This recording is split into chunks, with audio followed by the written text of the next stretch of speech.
Australia is a land of natural beauty, diversity, and iconic landmarks. It's also well known as a place of delicious and unique food.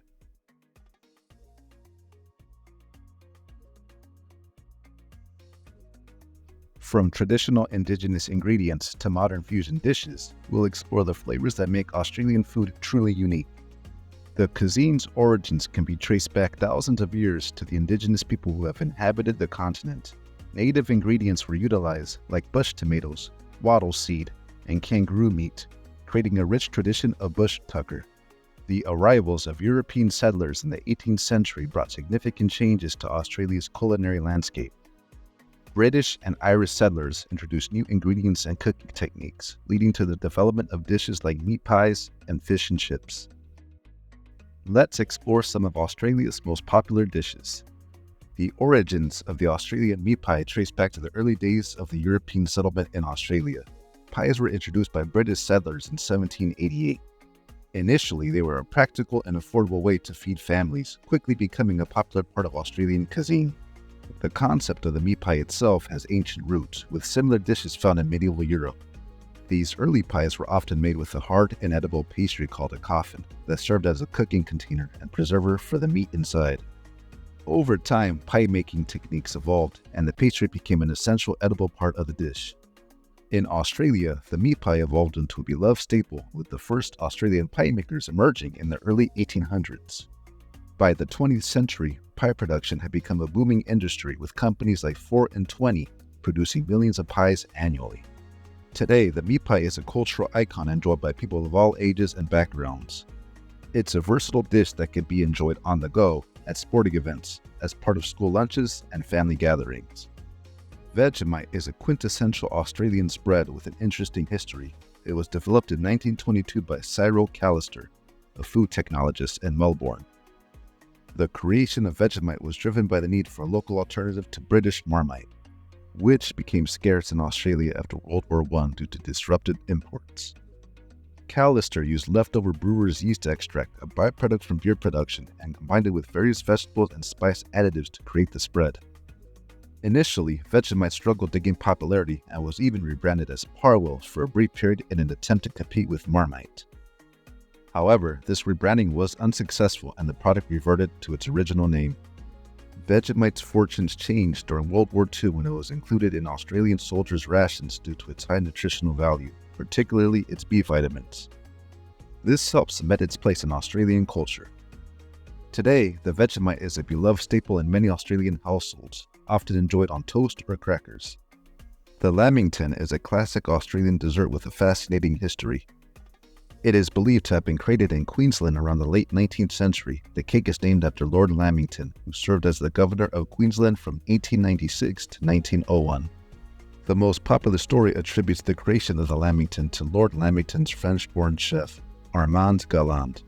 According to legend, Galland was tasked with feeding unexpected guests and used leftover sponge cake, dipping it in chocolate and rolling it in desiccated coconut to make it more presentable.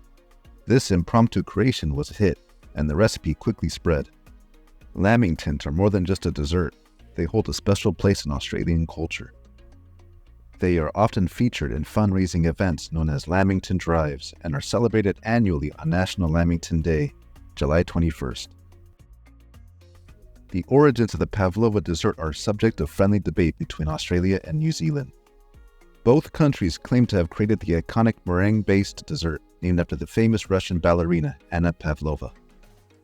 New Zealanders often cite a recipe for a pavlova cake published in 1929 as evidence of their claim. This version of the story suggests that the dessert was created during Anna Pavlova's tour of New Zealand in 1926. On the Australian side, the story goes that Chef Herbert Burt Sachet created the pavlova at the Esplanade Hotel in Perth in 1935. According to this account, the hotel manager named the dessert saying it was as light as pavlova. Despite the ongoing debate, both countries agree that the dessert was named in honor of Anna Pavlova, who was a megastar during her tours of both countries in the 1920s. The pavlova is characterized by its crisp crust and soft marshmallow-like interior, typically topped with whipped cream and fresh fruit. Today, pavlova is a beloved dessert in both Australia and New Zealand, often served during celebrations and holidays, especially in the summer. It's a staple at Christmas gatherings and barbecues, symbolizing the festive spirit and culinary creativity of both nations. Anzac biscuits have a rich history tied to World War I and the Anzac soldiers, or the Australian and New Zealand Army Corps soldiers. These biscuits were created by women on the home front to send to soldiers abroad. The ingredients include rolled oats, flour, sugar, butter, golden syrup, baking soda, and boiling water, which were chosen for their long shelf life and ability to withstand long journeys by sea. The first known recipe dates back to 1960 and published in the Perth edition of the Sunday Times. They were a perfect food item for soldiers because they were nutritious, energy-dense, and could last without refrigeration. Anzac biscuits are still popular today and are often made to commemorate Anzac Day on April 25th, honoring the soldiers who served and died in wars. Barramundi, a prized fish in Australian cuisine, has a history that intertwines with indigenous traditions and the contributions of early Greek migrants. The name barramundi comes from an Aboriginal language in Queensland, meaning large-scale river fish. Indigenous Australians have been catching and eating barramundi for thousands of years, utilizing their deep knowledge of the land and waterway to track and hunt this valuable food source. In the early 20th century, Greek migrants played a significant role in popularizing barramundi in the Australian market. These migrants, many of whom worked in marine and wharf labor, introduced barramundi to a broader audience. They recognized its similarity to fish popular in Greek cuisine and helped integrate it into modern Australian dining. Today, barramundi is celebrated for its mild, buttery flavor and versatility in cooking. It's a staple in many Australian restaurants and is often featured in dishes ranging from simple grilled fillets to more elaborate culinary creations. Kangaroo meat has a long history in Australia, deeply rooted in Indigenous culture and more recently integrated into modern Australian cuisine.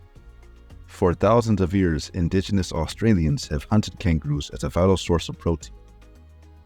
They developed various methods for hunting, preparing, and cooking kangaroo meat, often using the entire animal for food, tools, and clothing. The meat was traditionally cooked over open fires or in earth ovens, and it remains an important part of Indigenous cultural practices. The commercial trade of kangaroo meat began in the 1950s, initially for pet food.